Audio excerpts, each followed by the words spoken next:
Nilima cooking show থেকে যে বানাতে চলেছি, এই যে আমি লাল শাক ভাজবো। কি করে ভাজছি আপনারা দেখতে থাকুন, সাথে থাকুন। আমি এখন কেটে রেডি করছি। প্রথমে যে গুঁড়াগুলো একটা করে এরকম করে কেটে নেব, কেটে তারপর কুচাবো, কুচিয়ে ভালো করে ধোবো, ধুয়ে তারপর আমি কি করে বানাচ্ছি দেখতে থাকুন আপনারা সাথে। বলো হয়ে গেছে। এবার দিচ্ছি আমি ছাড়িয়ে ডান্ডি ফেলে, আমি এই যে গুঁড়া ফেলে আমি এখন ধুয়ে ধুয়ে নিয়ে এসেছি, রেডি করেছি। এবার আমি কুচাতে আরম্ভ করলাম, কুচিয়ে এবার আমি ভাজা বসাবো। প্রথমে আমি তেল বসিয়ে দিয়েছি, তেল গরমও হয়ে গেছে। যে রসুন থেতে করে রেখেছিলাম আমি দিয়ে দিচ্ছি প্রথম রসুন। লাল শাকটা সবাই ভাজে, সবাই জানে, কিন্তু তাও আমি একটু অন্যভাবে ভাজবো। আমার ভাজাটা একটু অন্যরকম ভাবে হয়, আমি সেটাই দেখাচ্ছি কিভাবে আমি ভাজি। এবার দিয়ে দিচ্ছে যে কাঁচা লঙ্কা কেটে রেখেছি।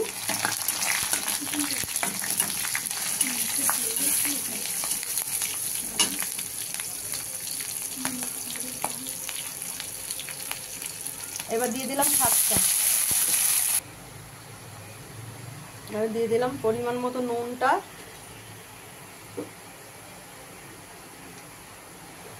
আর দিয়ে দিচ্ছি পরিমাণ মতন আমি হলুদ গুঁড়ো।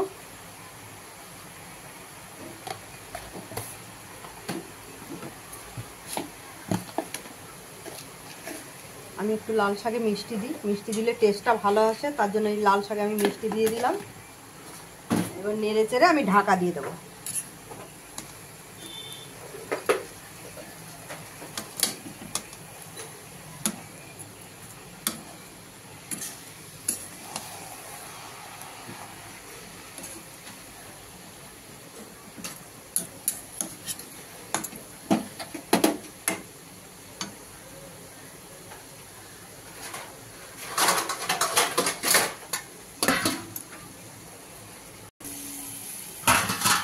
বন্ধুরা সেদ্ধ হয়ে গেছে, এবার রসটা নাবো।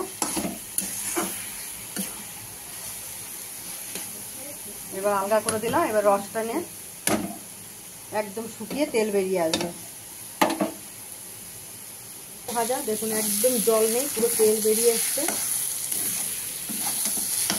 চিমটি ভর্তি তেল।